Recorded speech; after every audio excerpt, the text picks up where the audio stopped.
Bonjour à tous, bonjour à tout le monde qui nous écoute un peu partout, dans différents pays, à différents moments durant la semaine. On est heureux d'être ici avec vous pour partager une nouvelle leçon de notre école du sabbat concernant l'Évangile de Jean. Mais cette semaine, on va parler de connaître Jésus et sa parole. Alors, comme à l'habitude, j'ai mes fidèles assistants, qu'on va dire. J'ai Jonathan avec moi. Bonjour, Jonathan. Sébastien. Excuse-moi. C'est pas grave. C'est juste que je viens de parler à un Jonathan et ça m'a resté dans l'idée. Excusez-moi. Tout le monde m'appelle Stéphane parce que mon épouse est Stéphanie. Stéphanie. Moi, Jonathan, c'est une première. OK. Désolé. Et j'ai Stéphanie. Stéphanie. C'est ça. Bonjour, Alain. Bonjour. Et moi, c'est Alain, effectivement. Alors, voyez-vous, on ne se prend pas trop au sérieux. On est ici pour partager ensemble, pour vous faire part de nos idées, de ce que l'on découvre dans la Bible. Et on va le faire ensemble, mais on va tout d'abord inviter Dieu, le Saint-Esprit, à être avec nous, à nous assister. Tu veux prier pour nous? Oui. Notre Père Céleste, on aimerait que tu nous accompagnes dans cette leçon, dans cette étude biblique, Seigneur, pour que ce soit toi qui enseignes aux gens qui nous écoutent et qu'ils puissent retenir toutes ces paroles de sagesse pour qu'ils puissent aller les partager par la suite avec leurs amis, leurs familles, leurs voisins, et que ta parole soit transmise à travers le monde. C'est au nom de Jésus compris. Amen. Amen. Amen. Alors, effectivement, on demande le Saint-Esprit chaque fois qu'on ouvre la Bible. C'est un prérequis absolument nécessaire et on vous recommande fortement de faire ça aussi chaque fois que vous mettez votre nez dans le Saint-Livre. Alors, cette semaine, on étudie la leçon 13, « Connaître Jésus et sa parole », ou l'épilogue, c'est-à-dire la conclusion de l'Évangile de Jean.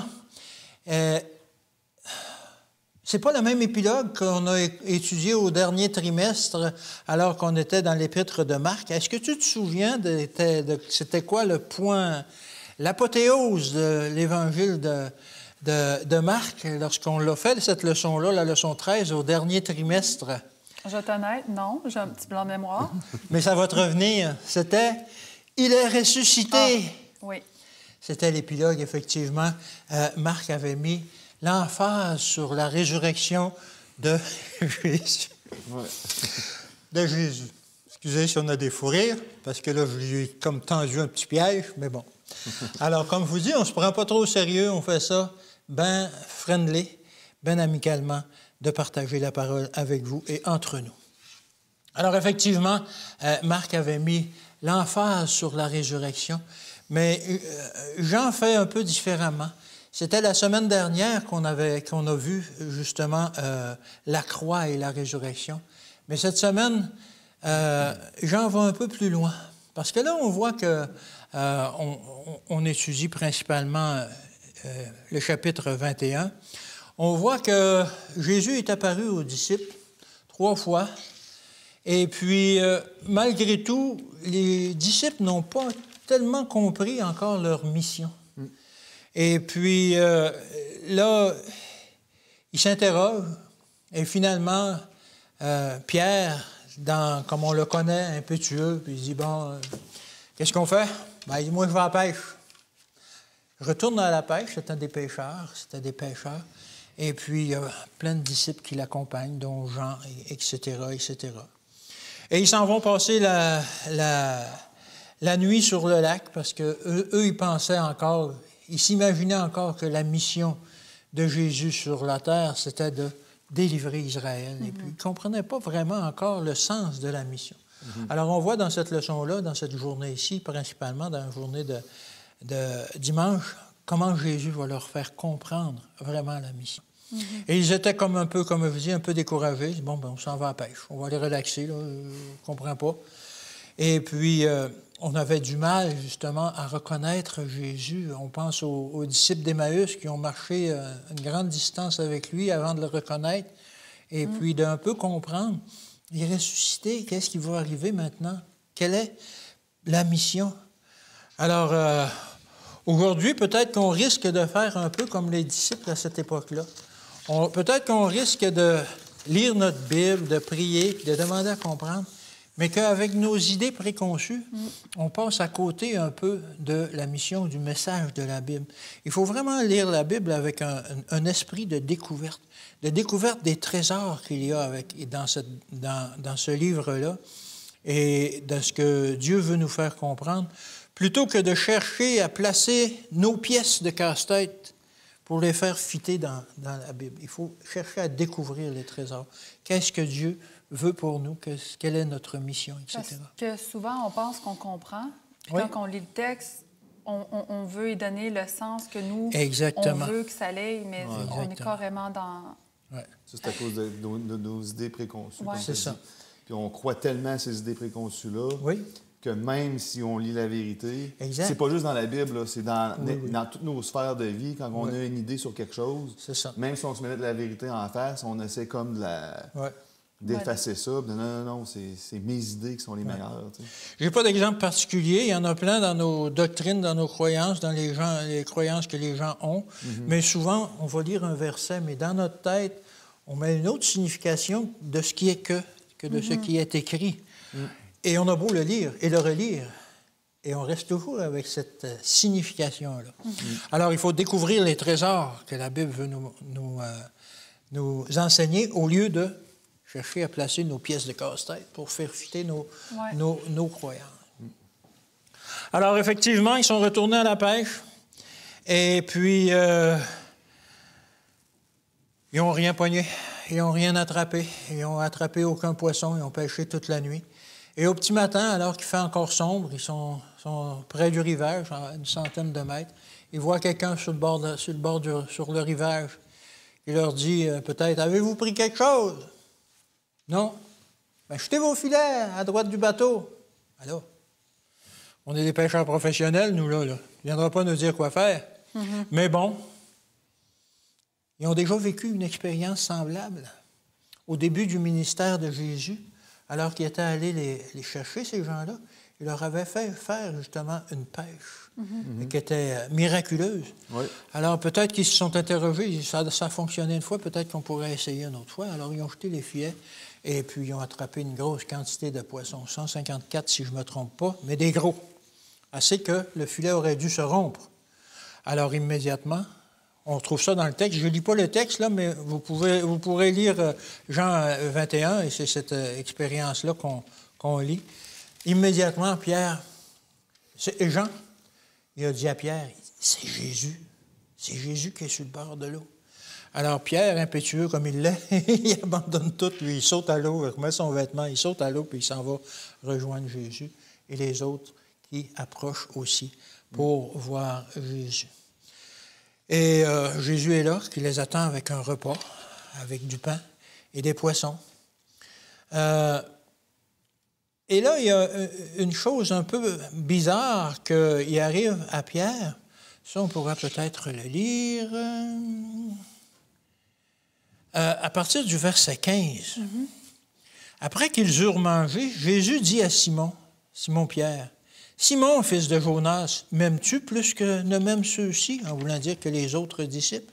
Il lui répondit, « Oui, Seigneur, tu sais que je t'aime. » Jésus lui dit, « Paie mes agneaux. » Il lui dit une seconde fois, « Simon, fils de Jonas, m'aimes-tu? » Pierre lui répondit, « Oui, Seigneur, tu sais que je t'aime. » Jésus lui dit, « Paie mes brebis. » Il lui dit pour la troisième fois, « Simon, fils de Jonas, m'aimes-tu? » Pierre fut attristé de ce qu'il lui avait dit pour la troisième fois, « M'aimes-tu? » Et il lui répondit, « Seigneur, tu sais toutes choses, tu sais que je t'aime. » Jésus lui répondit, « Paie mes brebis. » Alors on voit ici qu'on peut faire un parallèle. Pourquoi Jésus lui demande 3 fois, « Est-ce que tu m'aimes? » On peut faire un parallèle avec avant la crucifixion, que le coq a chanté 3 fois parce qu'il l'a renié 3 fois. Ouais. Alors, il lui fait comprendre vraiment, est-ce que tu m'aimes? Est-ce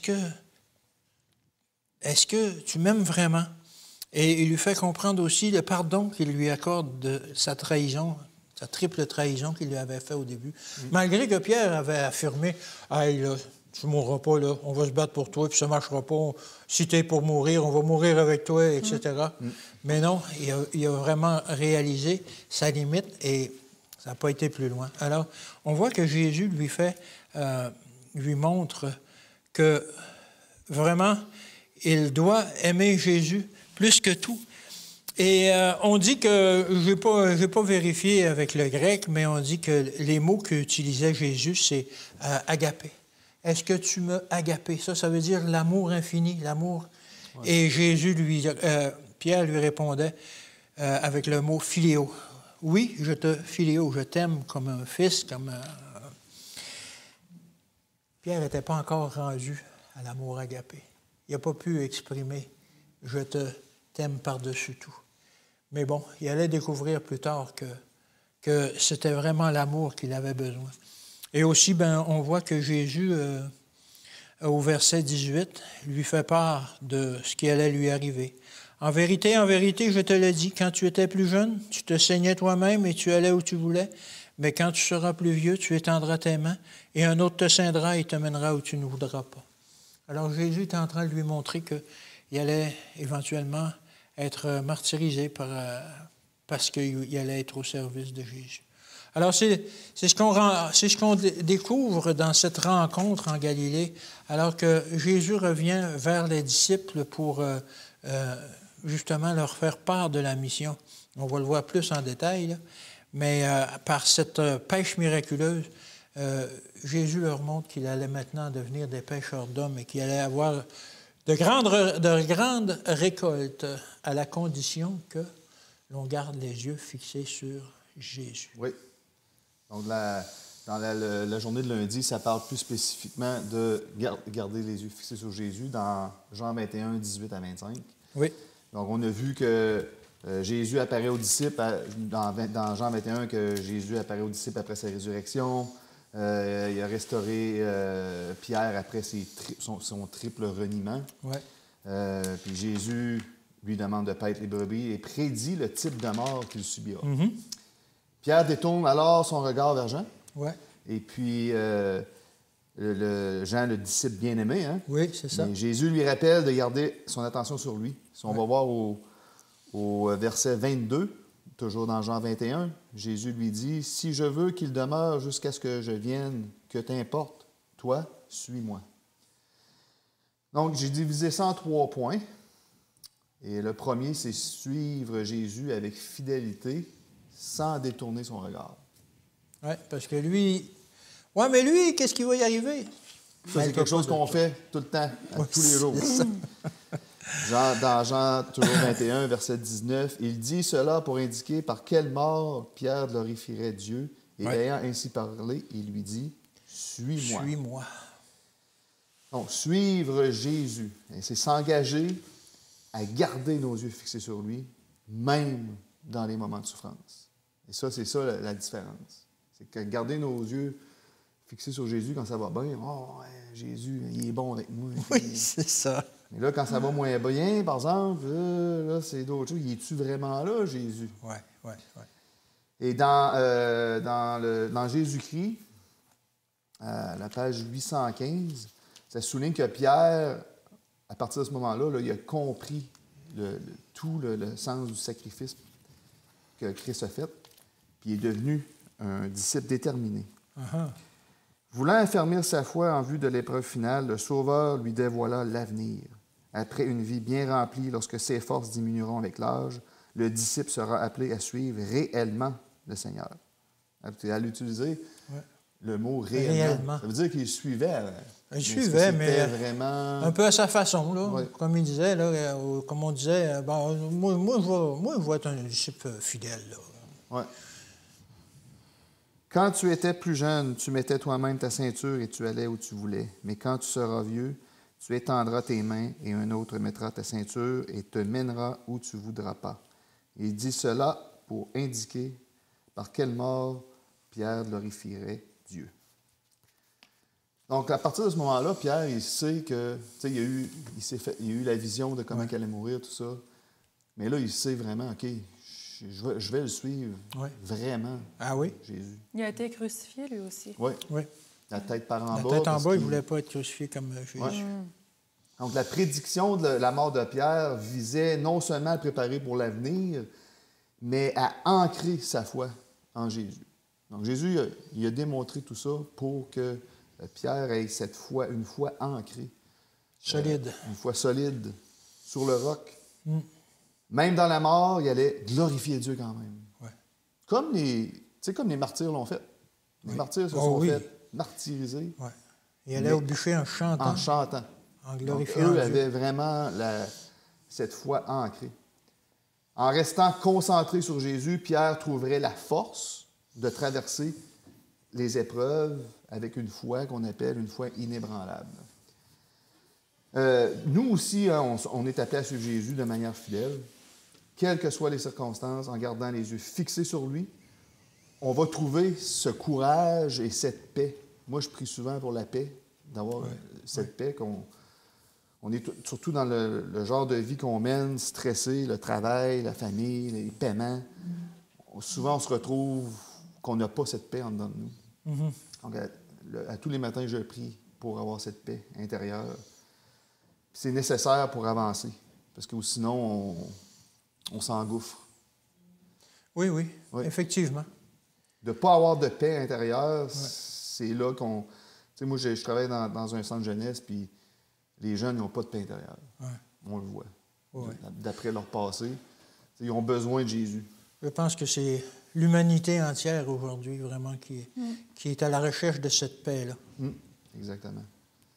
Dans le deuxième point, ne pas se comparer aux autres. OK. Ça, c'est... Jean 21 et 22. On va le lire. Oui. En le voyant, Pierre dit à Jésus, « Et celui-ci, Seigneur, que lui arrivera-t-il? » Jésus lui dit, « Si tu veux qu'il demeure jusqu'à ce que je vienne, que t'importe, toi, suis-moi. » C'est souvent ça le problème. Hein? Puis ça, c'est... Justement, je parlais de ça tu sais, quand on va dans des pays plus démunis, on se demande comment ça qu'ils sont heureux de même, eux autres. Mm-hmm. Ils ne se comparent pas aux autres. Ils n'ont pas le temps de se comparer aux autres. Ils sont en mode survie tout le temps. La comparaison n'est pas... Et même en mode survie, ils sont heureux. Oui. Parce que c'est incroyable, hein? Ça ne leur intéresse pas de savoir comment est-ce que... mon voisin, il y a ça, mon voisin, il y a ça. Non, eux autres, c'est de vivre, c'est de manger tous les jours. Tandis que nous, on a tout, mais on se compare tout le temps avec nos voisins, nos frères. C'est jamais assez. On veut avoir tout ce que les autres ont. Oui. Donc... et nos maisons sont pleines de choses inutiles. Oui. Fait que là, Pierre, il est tombé dans ce piège-là. Là. Il se compare. En demandant à Pierre de ne pas se concentrer sur le sort de Jean, Jésus met l'accent sur l'importance de garder nos yeux fixés sur lui, à ne pas se laisser distraire par toutes ces comparaisons-là. Oui. Le disciple, dans les Actes des Apôtres, à la page 529, je ne le lirai pas, je vais le paraphraser, là, mais dans le fond, ce que ça note, c'est que les disciples avaient une mission unique et que Pierre et Jean, bien que différents, servaient tous les deux de façon significative. Mm-hmm. Mm-hmm. Donc ça veut dire que même nous, on fait ça dans l'Église aussi. Ouais, mais moi je fais tout pour Jésus, puis j'ai rien. Ouais. Puis lui, il a une grosse maison, il a un gros char. Comment ça? C'est pas juste. Ouais. Tu sais, moi, pourquoi j'ai pas le droit à tout ça? Mais ça, c'est là qu'on se compare. C'est là qu'on oublie de se focusser sur la mission que Dieu a pour nous. Laisse faire ce que ton frère a de plus que toi, puis, ou qu'est-ce que l'autre a moins, puis concentre-toi c'est quoi ta mission.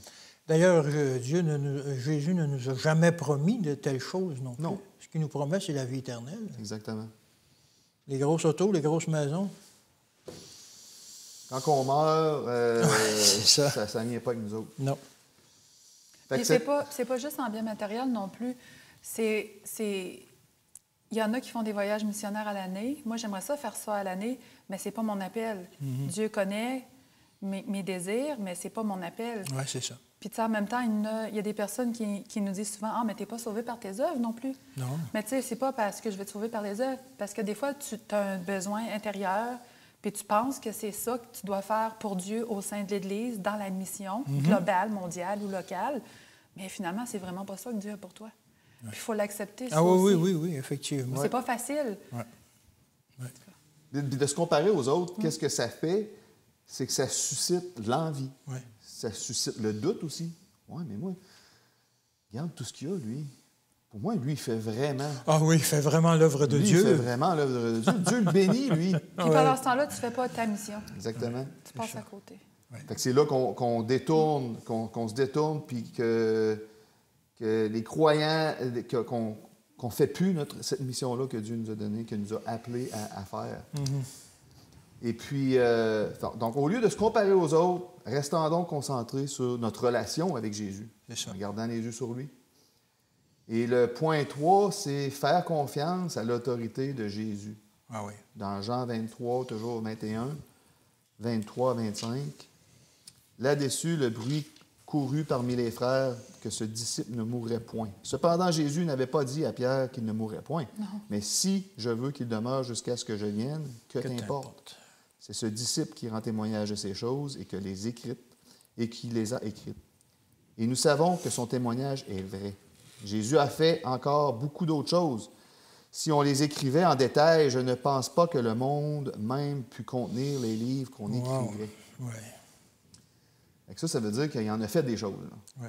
Puis on n'est pas au courant de tous les miracles qu'il a fait aussi. On a nommé plein de miracles dans les dernières leçons. Ouais. Mais c'est juste, comme on dit, la pointe de l'iceberg. C'est ça. Puis, dans le fond, les dernières paroles que Jean indique, que Jésus est le maître des destinées et que toutes ses actions, bien que parfois incompréhensibles, des fois on ne comprend pas, elles sont toujours pleines de sagesse quand même. Exactement. Dans Jésus-Christ, à la page 821, elle décrit que Jésus est le Seigneur de l'Église et que notre devoir est de lui faire confiance, même quand son œuvre dépasse notre entendement. Donc souvent, ça arrive souvent avec notre garçon qui pose beaucoup de questions. Puis, ouais, mais je comprends pas. Ouais, je sais que tu comprends pas. Moi aussi, je comprends pas. C'est des petits détails des fois. Ouais. Mais, inquiète-toi pas. Dieu a la sagesse. Ouais. On peut pas tout comprendre. Parce que si on pourrait tout comprendre, on serait peut-être au même niveau que lui, puis on n'est pas au même niveau que lui. Donc, il faut arrêter de... Il y a même des scientifiques sur Terre qui font des choses qu'on ne comprend pas, puis ce sont seulement des hommes. Fait que, oui, c'est ça. Attendons-nous pas à tout comprendre. C'est correct aussi de se questionner. C'est pas mal. Oui, c'est normal. Ça prouve qu'il y a quelque chose qui se passe. Oui. Exactement. Oui. Dans les commentaires bibliques que j'ai lus aussi, ça souligne que la question concernant Jean vise à illustrer que l'autorité de Jésus ne dépend pas de nos interprétations humaines. Donc, on a souvent nos propres interprétations. C'est ça. Sa souveraineté est telle que tous ses plans, même ceux qui ne sont pas immédiatement visibles, donc il y a des plans qui se sont réalisés, il y en a d'autres qui ne se sont pas réalisés encore, ils vont s'accomplir. Oui. Donc, ceux qui ne se sont pas accomplis, ils vont s'accomplir. Les versets finaux de Jean affirment que le monde ne pourrait pas contenir, comme j'ai dit tantôt, tous les récits des actes de Jésus. Hey. Mettre en lumière son caractère infini et digne de confiance. Donc, c'est pas... Même en lisant la parole, on ne peut même pas tout voir. Non. Tout voir cet amour infini qu'il a, tout ce qu'il a fait, tout l'univers. Il en a fait des choses, puis on ne peut pas toutes les voir. Il faut accepter par la foi. Oui, exactement. Puis ça va nous être révélé de toute façon. On a l'éternité pour apprendre. C'est ça. Donc, il faut s'engager à le suivre fidèlement en se concentrant sur l'appel unique qu'on a, que Jésus nous donne. Pour chacun d'entre nous. Pour chacun d'entre nous, en lui faisant confiance. Puis à ce moment-là, on va pouvoir trouver la paix. On va pouvoir trouver la direction dont nous avons besoin pour accomplir son œuvre. Jésus est la clé pour vivre avec foi, courage et fidélité. C'est seulement à travers Jésus, en gardant cette connexion, en gardant nos yeux vers lui. Tu sais, j'en reviens tout le temps, là, c'est garder nos yeux. Puis on ne le répète pas assez. Il faut continuer à se fixer, puis avoir... Il faut quasiment avoir une vue... avec des œillères. Avec des œillères, oui. Exactement. Comme les chevaux, pour voir seulement en avant, seulement Jésus. Merci. Alors, Stéphanie, tu vas nous parler de lumière et de ténèbres? Oui. On sait que la lumière, dans la lumière, on voit. Oui. Dans les ténèbres, on ne voit pas. Non. Hein? Fait, dans la leçon d'aujourd'hui, on avait une panoplie de versets à lire, mais on va juste en lire 3. Sébastien, si tu pourrais nous lire Jean 9, 5. Oui. Alain, Jean 11, 9 et 10. Oui. Puis je vais commencer avec 8, 12. Jésus leur parla de nouveau et dit, « Je suis la lumière du monde.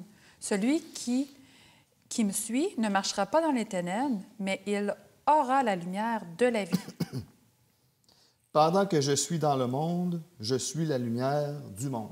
OK? N'y a-t-il pas 12 heures au jour? Si quelqu'un marche pendant le jour, il ne bronche point, parce qu'il voit la lumière de ce monde. Mais si quelqu'un marche pendant la nuit, il bronche, parce que la lumière n'est pas en lui. Donc, croyez-vous que c'est clair? Pensez-vous que la lumière, ça a de l'importance? Ah, absolument. Pouvez-vous me nommer une caractéristique de la lumière et une caractéristique des ténèbres? Moi aussi, je suis capable de te poser des questions. Oui, pièges. c'est bien ça. Une caractéristique de la lumière, c'est qu'elle nous fait voir les choses. Oui. Puis toi, Sébastien, aurais-tu une autre caractéristique? Bien, ça nous aide à avancer dans le droit chemin sans s'enfarger partout. Puis des ténèbres, y aurait-tu une caractéristique? Ah, les ténèbres, c'est un bandeau sur les yeux. Pour avoir déjà marché en forêt alors que c'était la nuit noire et qu'on ne voit pas sa main, là, c'est vraiment vrai, comme ça l'a dit, mais le verset que j'ai lu, qu'on bronche, c'est-à-dire qu'on trébuche partout. Oui, c'est etc. n'importe quoi. C'est n'importe quoi. Donc, la lumière, on peut dire, en étudiant la parole, on voit que la lumière redonne une vie spirituelle à l'âme. Contrairement aux ténèbres, tu es mort spirituellement puis tu ne le sais même pas. Ouais. La lumière donne la vie, accorde la vie éternelle. Les ténèbres, bien, tu es mort, là. Le salaire du péché, c'est la mort. Il n'y a rien qui t'attend. Après la terre, quand ton temps est fini, c'est fini. La lumière, c'est un guide qui nous guide, comme tu as dit, dans le droit chemin. Ça nous permet de distinguer qu'est-ce qui est bien et qu'est-ce qui est mal. Il n'y a pas de « suis ton cœur, suis ta vérité, suis la tienne ». Quand quelqu'un dit « suis ton cœur, toi, tu as ta vérité, toi, moi, j'ai la mienne », remplace le mot « vérité » par « mensonge ». Toi, tu as ton mensonge, moi, j'ai mon mensonge, puis je suis bien dans ce que je suis. Et ça, c'est la nouvelle de théologie aujourd'hui. T'imagines le chaos? Oui. Moi, si je suis mon cœur, puis toi, tu suis ton cœur, à un moment donné, ça va faire des flamèches. Ouais. Donc, on sait aussi que la lumière, en étudiant la parole de Dieu, la brière brille à travers Jésus. Jésus, c'est la lumière. Jésus est la parole. Il y a une différence. La lumière est aussi comparée, c'est ça, c'est la vérité, stabilité, tandis que les ténèbres, il n'y a pas de stabilité. Il y a un jour que tu vas croire qu'est-ce que M. X dit sur Internet. Ah, puis le lendemain, il y a un autre avec plus de followers, là, c'est les sociaux médias, médias sociaux, puis là, tu vas dire, ah, ouais, peut-être que c'est ça. En fait, tu es perdu. Ben c'est ça, tu es perdu. D'une place ou l'autre. Ouais. C'est comme une vague, tu sais, tu te fais emporter. Puis aussi, quelqu'un qui est dans ténèbres est aussi synonyme de sommeil, inactivité. Oui. Puis on se dit, bien, pourquoi quelqu'un, tu sais, mettons un vampire, je sais que ça n'existe pas, c'est juste un exemple qui vient de m'apparaître à l'idée, va détester le jour. Savez-vous pourquoi? Pour les mêmes raisons qu'un criminel va détester puis éviter la police. Dans les commentaires bibliques, il y avait une petite référence à ça, puis j'ai trouvé ça cute, parce que c'est vrai, un criminel ne va pas aller « Hey, salut, j'ai fait ça ». Il va la fuir puis la détester. Ouais. Va détester. On connaît aussi l'expression populaire « Tous les chemins mènent à Rome ». Ah oui, oui.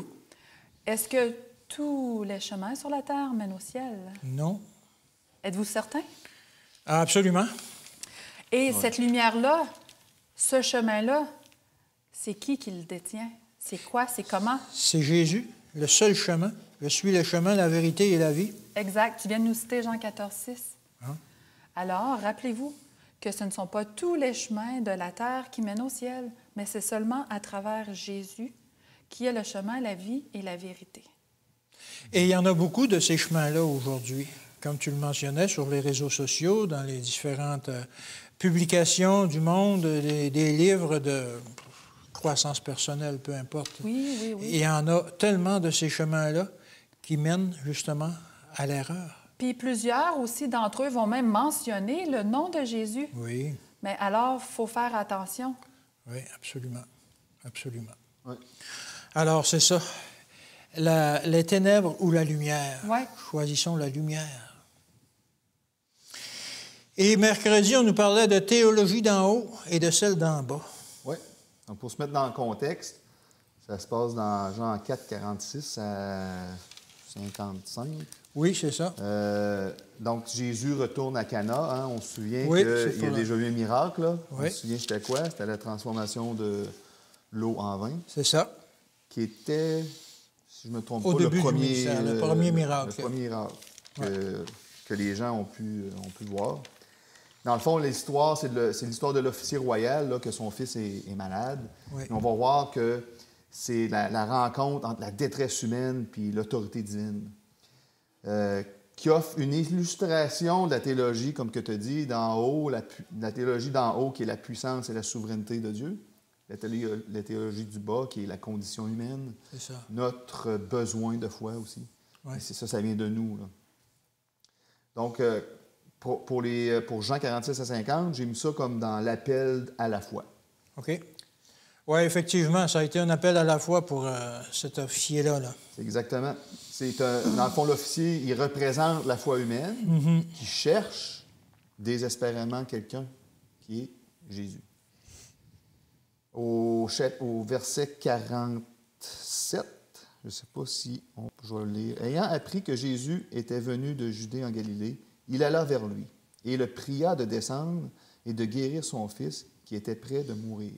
Donc, on voit là, qu'il y a cette détresse. Il y a un besoin. Une détresse, un besoin. Oui. Et donc, c'est en quelque sorte, c'est une souffrance Ah oui. qui représente notre souffrance humaine à nous aussi.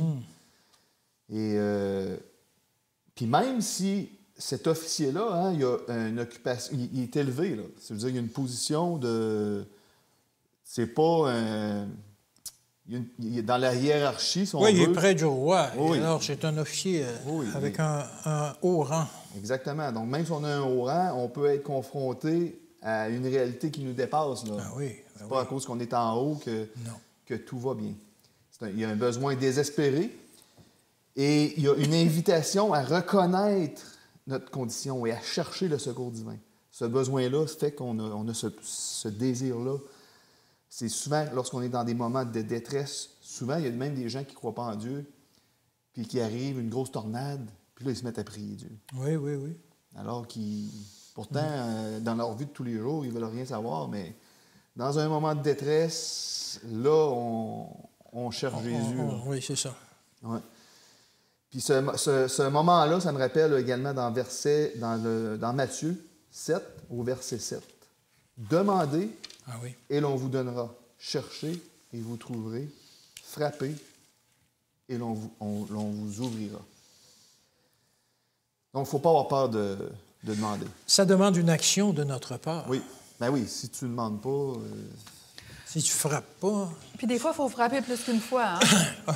Oui. Ouais. Le portier est un peu éloigné de la porte. Je frappe tout le temps, moi. J'attends encore. Non. Dans Jésus-Christ, à la page 197, je ne le lirai pas, je vais le paraphraser. Là. Dans le fond, ça parle des souffrances qui nous poussent vers le Christ. Ça nous rappelle que les moments difficiles, ça peut être Dans le fond, les moments difficiles, ça renforce notre foi. Donc, est-ce que ça veut dire que Aussi bizarre que ça puisse paraître, c'est vrai. Ouais. Est-ce que ça voudrait dire que peut-être des fois Dieu laisse les choses aller pour aller nous chercher? Je pense que oui. Je pense que oui, Dieu, il veut en quelque sorte, nous éprouver pour voir c'est quoi notre foi. Comme il l'a fait avec Job, comme il l'a fait avec d'autres. Jusqu'à quel point je vais m'accrocher à lui. Oui. Il veut nous faire voir la lumière que Stéphanie parlait tantôt. Oui. Au verset 50, ça parle de la puissance de la parole du Christ. « Va, lui dit Jésus, ton fils vit. » Oui. Et cet homme crut à la parole que Jésus lui avait dite. Il ne s'est rien passé, là. Non, il n'a rien vu, là. Il ne s'est rien passé. Il n'a rien vu, il ne s'est rien passé. Il dit à Jésus, viens, mon fils est malade. Va-t'en, ton fils il est guéri. Wow. Moi, ce verset-là, vraiment, il montre qu'il n'est pas nécessaire que Jésus soit là physiquement. Puis qu'il est prêt, pareil, à opérer un miracle, même s'il n'est pas là. Oui. Il était capable de le faire à distance. Sa parole a le pouvoir de transformer les circonstances. Oui. Amen. La parole parle. Ça me fait penser à Psaume 107, 20. Il envoya sa parole et les guérit. Il les fit échapper de leur dévastation. Jésus ne cherche pas seulement à guérir physiquement dans ce contexte-ci, mais comme on a déjà parlé quand on a fait Marc, hein, plutôt il cherche à renforcer la foi de l'officier. Dans, je ne sais pas si ce livre-là de Madame White, Christ Object Lessons. Oui. Il est là. C'est quoi en français? C'est pas le même titre, là, mais... je ne sais plus le titre, mais effectivement... Ça serait la page 147 qui dit que, dans le fond, que la foi véritable repose sur la confiance dans la parole du Christ. Sa parole a le pouvoir d'apporter la guérison et la vie. Et il faut avoir confiance en ça. Il faut y croire. Donc, si on fait une prière de demander la guérison, bien, il faut le croire aussi. Il ne faut pas juste... Il faut croire qu'on va avoir une réponse. Oui. Peut-être pas la réponse qu'on veut, mais on va avoir une réponse. Exactement. C'est sûr. Oui. Et puis, les 3 derniers versets, 51 à 50... Les 4 derniers versets, en fait, 51 à 54, ça parle plus du témoignage de la foi. Hein, l'officier revient chez lui, puis il découvre que son fils a été guéri à l'instant même où Jésus a parlé. Ouais. Dans 4,53, le Père reconnut que c'était à cette heure-là que Jésus lui avait dit « Ton fils vit », et il crut, lui et toute sa maison. Parce que là, on se souvient que ses serviteurs l'ont rencontré, puis ils ont dit exactement à telle heure, je ne me souviens plus. Là, la 7e heure. La 7e heure, sa fièvre a cessé. Donc là, ça, en plus, non seulement l'officier reconnaît ça, mais là, sa famille aussi reconnaît ce miracle-là. Puis à partir de là, tous ces gens-là ont gagné cette foi qu'ils avaient besoin pour, dans le fond, pour accepter Jésus comme le sauveur. Oui.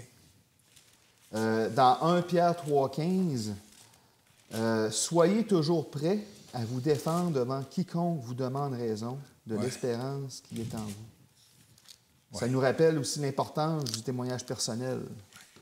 Hein? Puis Ellen White le dit, je ne sais pas, je ne me souviens plus où elle dit ça, mais dans l'Église, il manque de témoignages. Il ne faut pas avoir peur de témoigner. Il ne faut pas avoir peur des fois de penser qu'on va avoir de l'air ridicule. C'est avec nos témoignages personnels qu'on est capable d'emmener les gens à Jésus. Parce que tu ne peux pas obstiner un témoignage personnel. Lorsque tu racontes quelque chose qui t'est arrivé, c'est sûr qu'en parlant d'un verset dans la Bible à quelqu'un qui ne connaît pas Jésus, il peut te trouver quelque chose pour argumenter, mais tu ne peux pas argumenter un témoignage personnel. Sur un témoignage personnel. Non. Et juste pour revenir sur le témoignage de l'officier du roi, alors qu'est-ce qu'il voulait? Il voulait un miracle. Mais qu'est-ce qu'il a récolté? Il a récolté la foi, lui et sa famille. Exactement. Donc, une famille entière va se retrouver au ciel lorsque Jésus va revenir parce qu'ils ont été témoins de ce miracle-là. Puis la Bible ne dit pas, mais sûrement qu'ils ont touché des cœurs de d'autres mondes aussi. Là, exactement. En espérant. Donc, partageons nos expériences de foi. Ça va nous encourager, ça va encourager les autres à croire au Christ. N'ayez pas peur. Dites vos miracles, vos petits miracles de tous les jours. Exact. Même s'ils sont banals. Il faut savoir les reconnaître et puis les partager. Et surtout, il faut demeurer en Jésus. Demeurer. Alors, aujourd'hui, je vous invite, on va commencer avec Jean 12, le verset 32. Jean 12, verset 32, qui lit comme suit. « Et moi, Jésus, quand j'aurai été élevé de la terre, j'attirerai tous les hommes à moi. » Qu'est-ce que ça veut dire quand je vais être élevé de la terre? Élevé de la terre, on sait que Jésus, par son sacrifice, il a été placé sur une croix. Il a été élevé. Il était entre le ciel et la terre, suspendu à ce bout de bois. J'attirerai comme un aimant. Vous voyez, j'ai apporté un tableau aimanté. Comme un aimant attire la croix pour des milliers de personnes, des millions de personnes nous attirent. Ça, là, c'est, mettons, des humains. Jésus, parce qu'il a été sur la croix, par son sacrifice, nous attire. Nous attire comme ça. Alors, vous rappelez-vous quand Paul est allé lors d'un voyage missionnaire à Athènes? Il s'est dit, bon, bien, eux, c'est des philosophes, si je ne me trompe pas. Oui. Ils utilisent la logique, alors je vais revenir en parole par la logique. Oui. Vous rappelez-vous le résultat que ça l'a donné? Non. Un flop. Oui, c'est ça. Ça ne l'a pas porté fruit. Ça n'a pas fonctionné. Mais par contre, il a appris une chose, de ne pas répéter la même stratégie. Fait que lors d'un autre voyage missionnaire, quand il a été déployé à Corinthe, sa stratégie, c'était plus les grandes paroles, la logique, mais sa stratégie était simplement Jésus crucifié. Oui. Et est-ce que les résultats ont été différents cette fois-là? Oui. Absolument. Merci, Sébastien. Oui, on peut retrouver ça justement dans 1 Corinthiens 2:2, qu'il a décidé de parler de Jésus et de Jésus crucifié, boum. La croix, le sacrifice de Jésus, ça dégage une force d'attraction, comme je l'ai présenté un peu plus tôt. Ouais. Quand on met un aimant puis un morceau de métal, il y a une force d'attraction incroyable. Ouais. Et c'est ce qui se passe avec non seulement la race humaine, mais aussi avec les anges et toutes les autres créatures qui existent dans les autres mondes de l'univers. Parce qu'on sait que la Terre n'est pas la seule place dans l'univers qui a la vie, mais il y a d'autres mondes aussi. Alors, le sacrifice de Jésus, il démontre, parce qu'on sait que l'ennemi, Satan, là, il avait fait une campagne électorale, puis il avait juste annoncer, propager des horreurs, des mensonges, des mensonges, déceptions, Dieu, qui n'avaient aucun fondement. Fait que là, le sacrifice de Jésus, il venait justement prouver clairement, définitivement, puis entièrement, comme c'est marqué dans Éphésiens 3, 18, 19, quelle est la largeur, la longueur, la profondeur, la hauteur de l'amour que Dieu a pour nous. Et ça nous dépasse complètement.